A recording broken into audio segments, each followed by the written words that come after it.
si hubieran creado al menos las bases del diálogo para buscar una salida, se hubiera tenido un éxito, ¿no?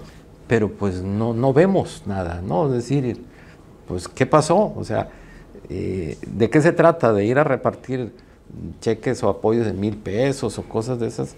Un secretario de Economía está para cosas más importantes y tiene que pensar en algo que sea más impactante. Si no hay recursos, bueno, pues hay que buscar algunas estrategias, ¿no? Pero hay que escuchar. Y de escuchar no implica un compromiso para realizar, pero cuando menos se puede reflexionar. No, la situación que vivimos no es nada fácil. Es complicado, pero con todo y su nivel de complejidad es muy importante encontrar algunas opciones.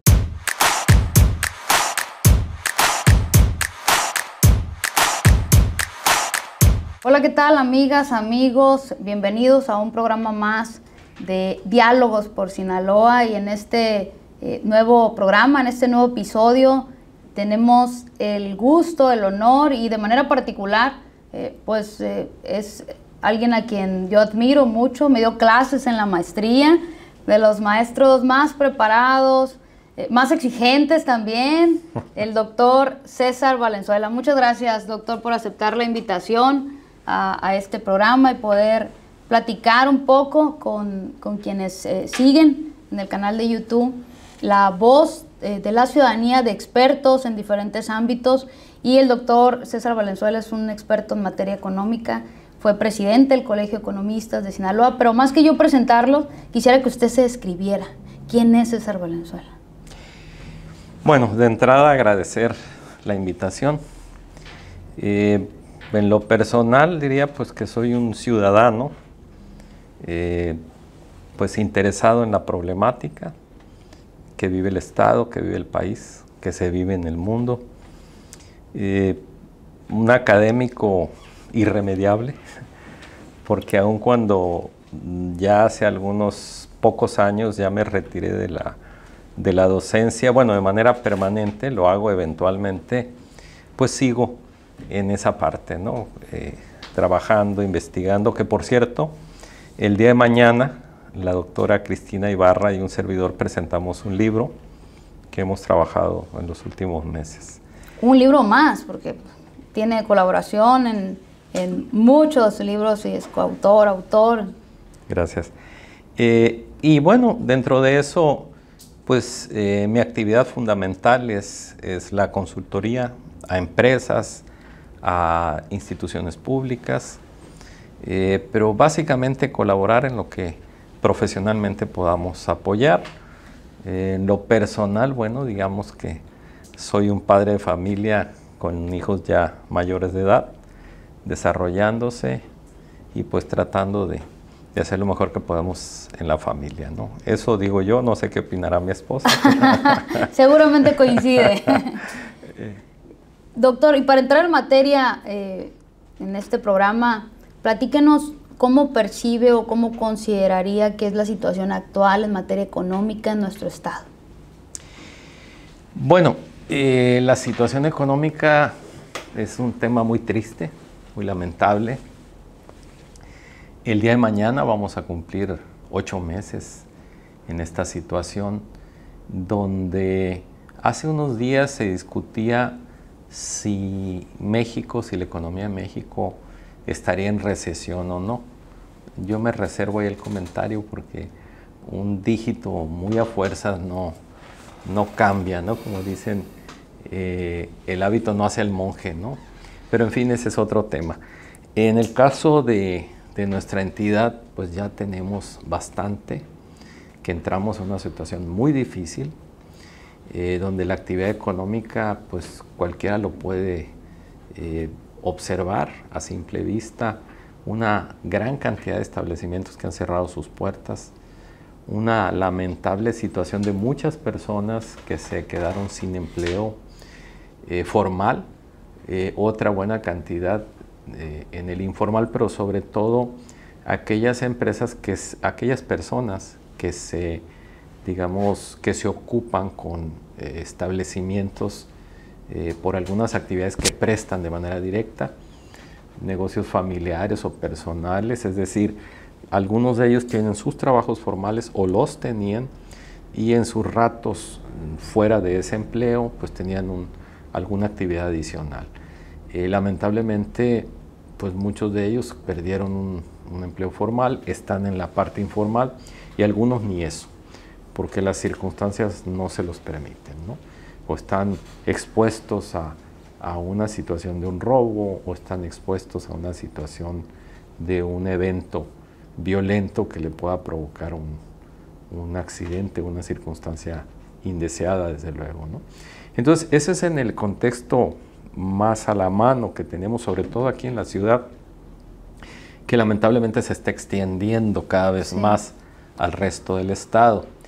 En el ámbito, digamos, más todavía apremiante, por si no fuera difícil la situación que ya tenemos de hace casi 8 meses, pues está la sequía, que pues nos estamos enterando, la triste noticia de que la declaratoria de emergencia no fue aceptada por la Comisión Nacional del Agua por haberse presentado a destiempo, ¿no? Entonces las consecuencias son muy, muy serias. En el campo es una tristeza cuando se tiene la oportunidad, que no son muchas, las escasas oportunidades de salir de la ciudad, sobre todo hacia el norte, y transitar por la autopista Benito Juárez, se puede apreciar una gran cantidad de superficies ociosas. Ya sin cultivos. Sin cultivos, donde creció la maleza o donde ya no se ha podido volver a cultivar algo, pues precisamente porque no hay disponibilidad de agua. Y pues ante toda esa situación, si bien es cierto que la agricultura en el mejor de los casos, o la actividad agropecuaria en general, podrá llegar a un 10% del Producto Estatal Bruto, la realidad es que sin ese recurso nos estamos yendo todavía más abajo.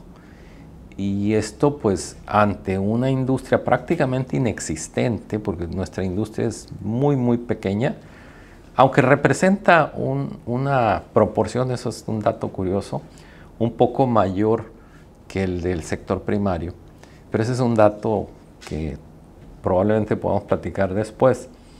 Es debido a la habilidad de algunos gobiernos que vinieron antes y que trataron de presentar actividades como actividades industriales, actividades que son básicamente comercio y servicios. Y voy a dar un ejemplo.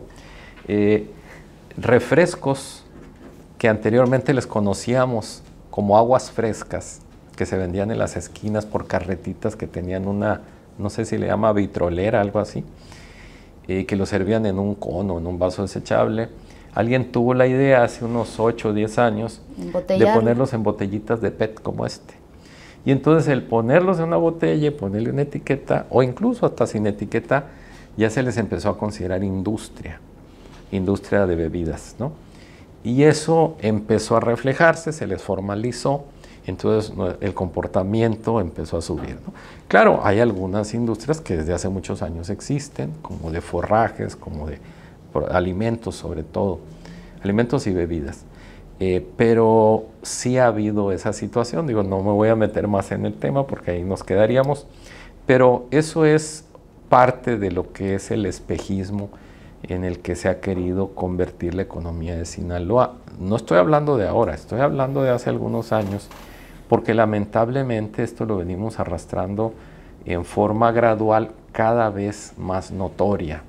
Es decir, arranca de hace ya varias décadas, es prácticamente un debilitamiento que ha tenido la economía de Sinaloa, y ante la falta de decisiones, de medidas y de acciones precisas, y repito, no estoy hablando nada más de este gobierno le ha faltado hacer muchas cosas, pero los anteriores han dejado mucho que desear.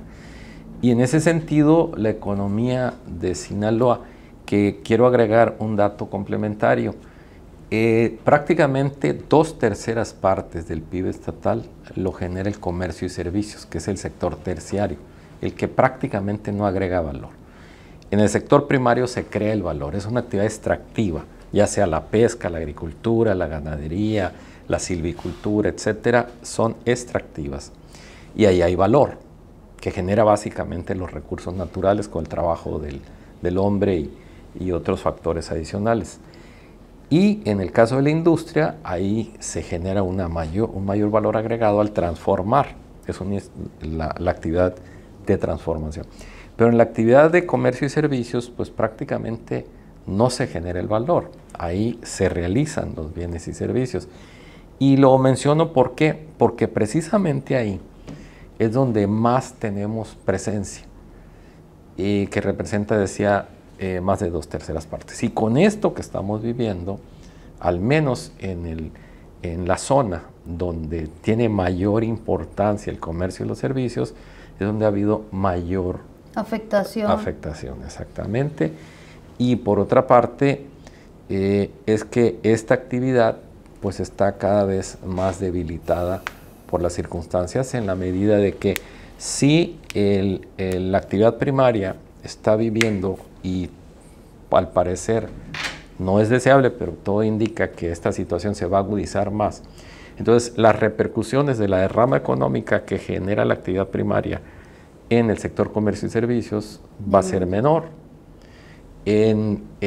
Como generador de insumos para la actividad industrial va a ser menor. Entonces, todo esto va a tener una repercusión mayor. Esa es la triste situación visto de bote pronto. En resumen, una situación catastrófica en materia económica. Lamentablemente. Lamentablemente, porque aquí pues quisiéramos pensar en algo más relevante. Habría de mencionarse, bueno, el turismo, que lamentablemente había sido una opción para algunos municipios diferentes a Mazatlán, con el turismo a los pueblos mágicos, y eso también se ha visto muy afectado con lo que está sucediendo desde hace 8 meses. Y en Mazatlán, que querámoslo o no, sí se ha visto afectado, claro, en esos términos. Entonces, si bien es cierto, no está tan afectada como las otras actividades, el turismo sí está afectado. Mazatlán, lo dices bien, directamente quizá ha sido esporádico, aunque pues se ha mantenido presencia de situaciones ahí violentas, pero la carretera del terror, Culiacán, Mazatlán, que así le apodaron ya, ojalá no se le quede por todas las situaciones de atracos que han ocurrido ahí, o los bloqueos permanentes y lo complicado de justo a la mitad de la carretera, en el Lota. Lo hice bien, aparte de lo de Mazatlán, pues Navolato me tocó ir un par de ocasiones y parecía es un pueblo fantasma, y ni se diga hoy ya más con complicaciones, Mocorito, que es un pueblo mágico, y todos los demás lugares pues también afectadísimos. Y mencionó algo bien importante que nosotros hemos hecho hincapié, pero tal parece que la justificación de este gobierno siempre es pues echar las culpas, ¿no? Y voltear atrás, cuando pues de manera personal, en la tribuna o demás, pues no es un afán defender o querer tapar el sol con un dedo. Entonces reconocemos las omisiones de gobiernos anteriores, emanados del PRI, y también recordamos que el 99.9% de esas personas que antes estaban en el PRI, pues hoy están en el partido oficialista, en Morena. Pareciera que ya bañados por Juan el Bautista, pero pues no, porque sus acciones al frente de instituciones, de áreas relevantes para el país, pues vemos cómo se está conduciendo, ¿no? Y hay un reconocimiento, como bien lo dice, en materia económica de eso, pero actualmente, el gobierno actual, ¿cómo califica, doctor, la política pública económica de este gobierno en Sinaloa? Pues yo lo que diría es que como política pública yo no aprecio ninguna, ¿no? Lo que se tienen son medidas o acciones que se derivan de la política nacional, que también es un poco escasa, ¿no? No es lo mismo tener un discurso que tener una política pública. Una política tiene un conjunto de elementos que van desde un propósito, desde estrategias, metas, recursos, una serie de medidas. Implementación, evaluación. Sí, desde el diseño o formulación hasta la implementación y luego estar en la evaluación. Eso es una política pública. Yo lo que he visto son discursos, y mucho de todo esto que también se ha visto es la improvisación, ¿sí? Estamos a 8 meses y todavía no hay una propuesta para buscar una salida. No digamos remediarlo, porque el problema es muy serio, es muy grande, pero sí cuando menos tener una idea clara de qué tamaño es el problema y dónde podría ser, en este caso, una acción factible de realizarse, ¿no? No lo veo así. Yo lo que veo más que nada son decisiones como para salir en la foto, ¿sí? Primero que nada, yo lo dividiría. Tuvimos un primer secretario de Economía, pues que él hizo un esfuerzo, no obstante, desde una perspectiva muy personal, desde una experiencia muy personal. Una cosa es tener éxito en las empresas y otra cosa muy diferente es conocer cuál es la estrategia para impulsar el desarrollo de una entidad. Esa es una gran diferencia. Como diría alguien, no siempre el mejor vendedor es el gerente de ventas, ¿no? Entonces, lamentablemente ese es un problema que hemos confundido mucho aquí en Sinaloa. Cuando se piensa, por ejemplo, que un grupo de empresarios exitosos deben de tomar las decisiones o proporcionarle una serie de ideas al gobierno para que éste las siga, pues son de tomarse en cuenta, pero no necesariamente. Porque en este caso, si nosotros, yo normalmente hago analogías con la medicina. La economía y la medicina se parecen mucho. La medicina atiende la salud de la persona. La economía es la salud de un país, de un estado, de una región. En ese sentido, aquí lo que se requiere es que alguien que tenga información elaborada, trabajada, por alguien que se dedique profesionalmente a eso. Sí, la política económica de Estado es pues muy distinta a la privada, ¿no? Entonces, en materia de política pública, ¿de qué podemos hablar? De que se le entregaron apoyos económicos. Sí, o que se aprovecharon para entregar algunos enseres domésticos a algunos establecimientos. Yo recuerdo ahora, una vez que me llamó mucho la atención, en una ocasión que estuve en La Paz, estoy hablando hace ya varios años, y estaba ahí el gobernador, estaba en funciones, este señor que ahora estuvo en Acerca hace poco, no, Acerca no, es Segalmex, ahora recientemente, no recuerdo, fue incluso presidente del PRD a nivel nacional. Leonel Cota. Él. Y él lanzó un programa que él decía que era la solución de los grandes problemas, porque La Paz se había visto envuelto en una situación muy difícil, estoy hablando como de 20 años. Entonces me llamó mucho la atención, porque vi que en cada esquina, o cada 2 esquinas, había un carrito de hot dogs. Entonces él decía que esa era la forma de solucionar el problema, nada más que él se le olvidó que alguien tenía que obtener ingresos para poder comprar los hot dogs. Entonces él decía que iba a ser un cambio muy importante. Bueno, pues está bien, es una estrategia, pero no puede ser la única estrategia. Entonces, me regreso a lo que decía hace un momento. Tuvimos un secretario de Economía con una muy buena experiencia empresarial, con muy buena, digamos, desempeño exitoso, pero lamentablemente ahí no hubo una definición de una política pública a realizar. Ante la situación se decía, no, es que vamos a traer a tal empresa, no vamos a traer tanta inversión. ¿Cuál es la estrategia para traer la inversión? Si nos comparamos con otros estados, no vamos a ir muy lejos, Sonora, o podemos ir a otro de los más exitosos, que es Querétaro. Ellos tienen una estrategia de lo que ellos quieren hacer, y así como los que menciono, hay no menos de unos 10 o 15 que hay en el país que tienen una estrategia no de ahora, de hace más de 20, 25 años, tal vez 30 años, ¿no? Definieron su estrategia, están sobre ella. En el caso del Bajío, que son varios estados, pues están sobre la industria automotriz. En el caso de la frontera, ellos empezaron con la industria prácticamente de las pantallas planas, y así. Se van especializando según las fortalezas que pueden encontrar. ¿Y eso qué implica? Una política definida en este caso, proveeduría, de formación de mano de obra, de la creación de empresas proveedoras. En el caso de Sonora, desde hace muchos años, Hermosillo tiene un conjunto de empresas que les proveen. En el caso, por ejemplo, los cinturones de seguridad para los vehículos, vestiduras para los asientos, etcétera. Hace muchos años que así empezó.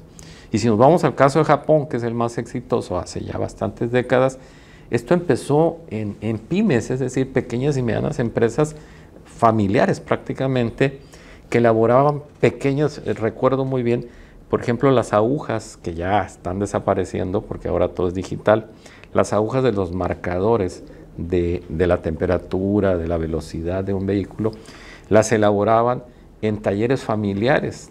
Trabajaban prácticamente los miembros de la familia con pequeñas piececitas muy cuidadosamente trabajadas, pero esa es una actividad y eso representaba una proveeduría, por ejemplo, para Toyota, ¿no? Claro. Y para otras empresas.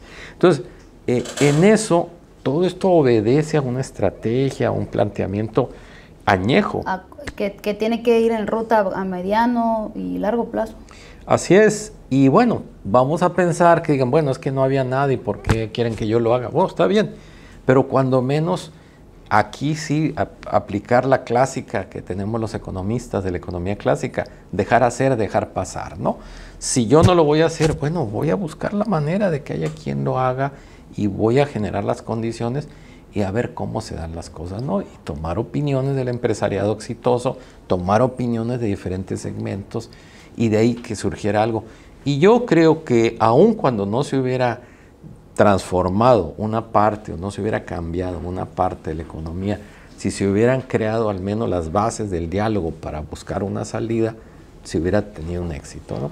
Y en el otro caso, ahora, pues realmente yo lo que veo es un empresario que se convirtió en subsecretario de turismo y que ahora de repente nos aparece, bueno, después como secretario de turismo y ahora nos aparece como secretario de economía, pero pues no vemos nada, ¿no? Es decir, pues ¿qué pasó? O sea, ¿de qué se trata? ¿De ir a repartir cheques o apoyos de 1,000 pesos o cosas de esas?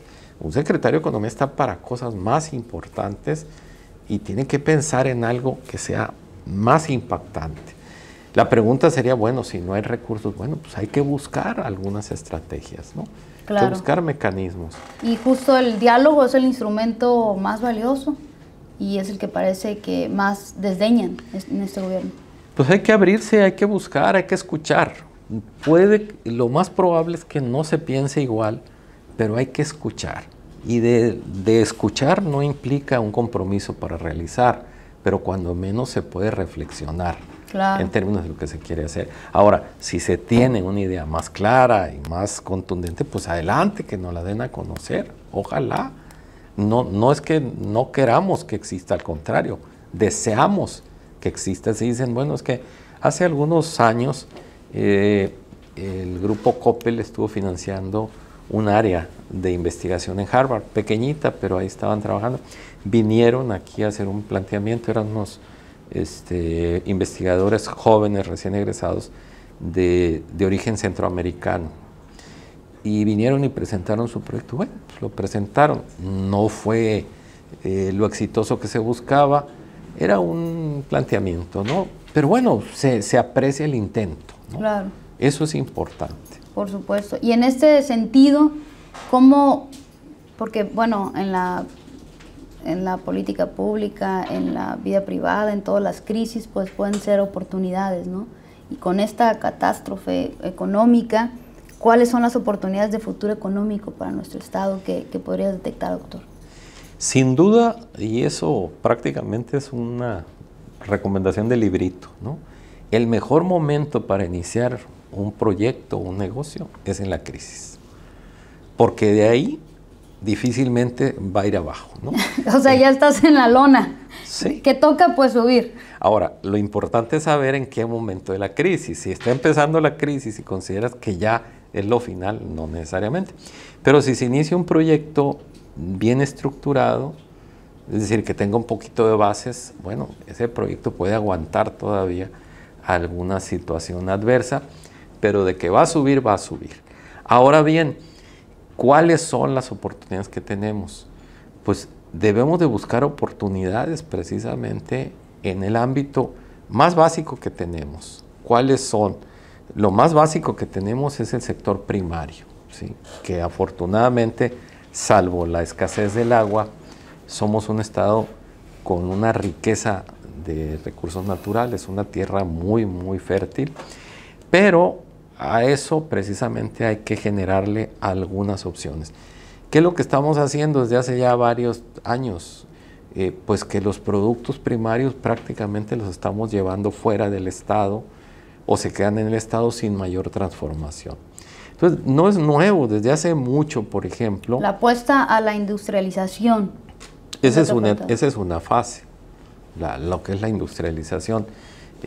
Por ejemplo, en ese sentido, están diferentes etapas que se pueden encontrar en el maíz, que tal vez no sean las grandes plantas que se requieren para producir la harina, pero sí pueden ser, por ejemplo, algunos procesamientos más acabados del propio maíz. Muchas veces de toda una cantidad de toneladas de maíz se sacan pequeñas proporciones que tienen que ver con diferentes actividades.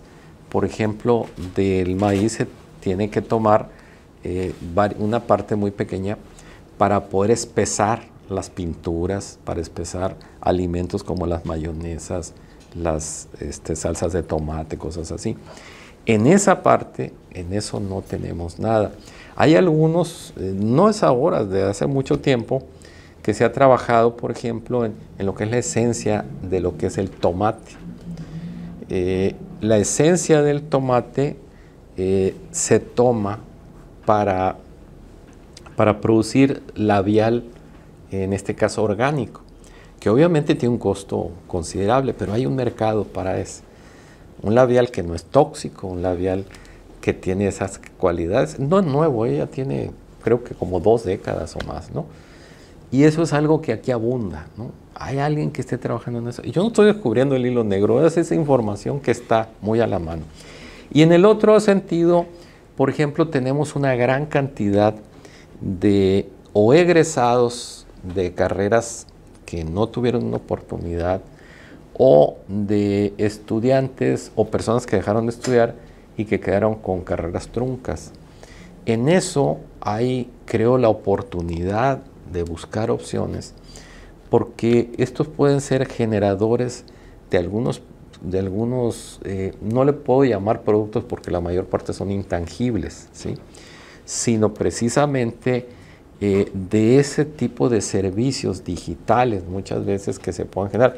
Y no estoy hablando exclusivamente del tema de los call centers, ¿no? Que eso ya existe mucho aquí, que incluso cuando llegaron se vino la fiebre de los call centers, yo recuerdo los comentarios de quien venía a nombre de American Express a formar un call center aquí. Él me platicaba que era sorprendente que había tantas personas con niveles de preparatoria o de carrera trunca y que estaban dispuestos a trabajar. Decía, esto es increíble porque es gente que está bien preparada para lo que necesitamos. Dice, no lo hemos visto en otra parte. Entonces, esa mano de obra de los jóvenes que prefieren muchas veces quedarse en su casa que salir a tener un empleo porque ellos sienten que no les resuelve gran cosa y que ahora lamentablemente pues han perdido toda expectativa, donde reciben apoyo sin hacer nada. Entonces como que el esfuerzo no se da, ¿no? Que afortunadamente hay algunos que lo reciben y que tienen mucha necesidad, pues qué bueno que lo reciban, pero lamentablemente no se está incentivando el esfuerzo, ¿no? Al esfuerzo, al trabajo. Y bueno, a manera de conclusión, de cierre, doctor, porque el tiempo se nos ha ido como agua, ¿qué nos puede decir respecto a qué programas o qué políticas debiera implementar el gobierno para paliar o para mejorar pues la situación económica que tenemos aquí? Bueno, como lo decía al principio, la situación que vivimos no es nada fácil. Es complicado, pero con todo y su nivel de complejidad es muy importante encontrar algunas opciones. Por ejemplo, de todos estos programas sociales que tiene el gobierno federal, tiene un programa que se llama, si mal no recuerdo, Jóvenes Construyendo el Futuro, que son jóvenes que obtienen un empleo como prácticamente aprendices en las empresas y reciben un pago de parte del gobierno. Ese programa ya se debería haber aplicado aquí hace meses. Creo que es un esfuerzo que puede hacer el gobierno federal. ¿Por qué? Porque hay mucha gente que podrían todavía tener bastantes fuentes de empleo abiertas. ¿Qué es lo que sucede? Restaurantes, bares, cafeterías, establecimientos comerciales de diferente tipo que han cerrado porque no pueden garantizar el pago de un salario del empleado. Y en algunas ocasiones... el pago de las nóminas, además de la renta, los impuestos y todo. Entonces, el pago de esas nóminas podría ser a través de ese programa. Y esto no es nuevo, esto ya existe hace mucho. Y si dicen, no, es que no sabemos si eso va a tener un resultado productivo, pues la verdad es que en ningún lado tienen resultado productivo, seamos sinceros. Ahora, si así funciona, bueno, pues que lo apliquen aquí, aquí daría muy buen resultado. Ese es uno de los programas. Otro de los programas que pueden implementarse es precisamente dirigidos desde el mismo Estado, donde como vemos o no hay disposición del gobierno federal o no hay, digamos, la voluntad para pedirle al gobierno federal o en su caso exigirle, porque hay que recordar una cosa, una entidad federativa no precisamente está en función de lo que el gobierno federal le quiera dar o no. Por eso somos entidades federativas, somos parte de la federación. Hay un pacto federal, que es nuestra Constitución, y donde lo que nos da el gobierno federal es parte de lo que nos corresponde por lo que aportamos. Por la aportación. Hay algo que se llama la fórmula de distribución de participaciones, que es un tanto compleja y no me interesa entrar al detalle, pero está en función de lo que cada estado genera y a su vez hay una fórmula para la distribución. Ese es en un aspecto. El ramo 33 es otro y hay otros programas y subsidios. Sin embargo, de todo esto, el Estado, cuando hablo de Estado, me estoy refiriendo tanto al gobierno federal como al gobierno del Estado, tiene que buscar ese mecanismo. Ahora, si la forma de gobernar ahora es que los estados no deben de molestar a la federación, pues creo que no es eso lo más correcto, al menos para los que vivimos en un estado con tantas dificultades como el nuestro, no es lo más apropiado. Ahora bien, vamos a suponer que ni la federación tiene los recursos, ni los puede dar o no los quiere dar, pero el Estado, en su caso, puede, en su momento, pues echar mano del crédito, de la deuda pública. Si en algún momento eso se justifica, es ahora. Y alguien diga, no, es que nos vamos a endeudar, pues habrá que endeudarnos, todo lo que se pueda, pero esto se tiene que reactivar.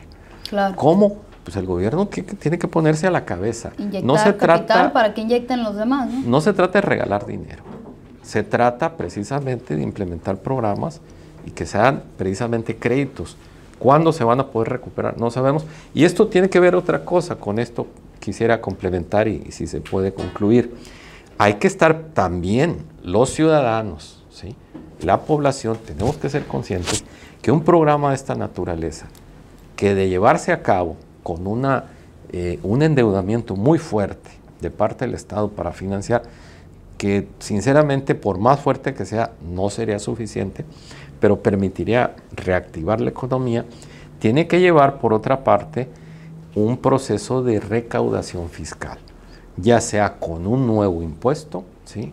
O con un incremento de una tarifa, puede ser por un periodo determinado o permanente, no lo sé. Pero hay que tener muy claro una cosa, si hemos caído en el error de pensar que el gobierno puede estar regalando dinero como lo hace el gobierno federal y que esto no tiene consecuencia, estamos en un error. Todo dinero público requiere un ingreso y ese ingreso, ya lo estamos viendo a nivel nacional, ya empezó a agotarse. En el caso del Estado, si el Estado se va a endeudar, entonces requiere forzosamente de que en su momento, en el momento en que esto esté caminando, establecer medidas fiscales para recaudar y recuperar. No lo va a recuperar en un año, ni en 2, ni en 10, ¿no? Pero gradualmente va a poder incorporarlo. Claro. Pues muy interesante la charla, doctor. Yo quiero agradecerle que nos comparta un poco de sus conocimientos y ojalá que pues les haya gustado y si tienen más inquietudes, dudas o quieren la parte 2 con el doctor César Valenzuela, pues aquí nos lo hagan saber en los comentarios, nos ayuden a compartir este programa, pues para que más personas se enteren de cómo está el tema económico, que yo creo que pues lo estamos padeciendo, sintiendo, resintiendo, todas y todos, pero aquí está en la voz de un experto en materia económica. Muchas gracias, doctor. Al contrario. Y nos vemos en el próximo episodio de Diálogos por Sinaloa.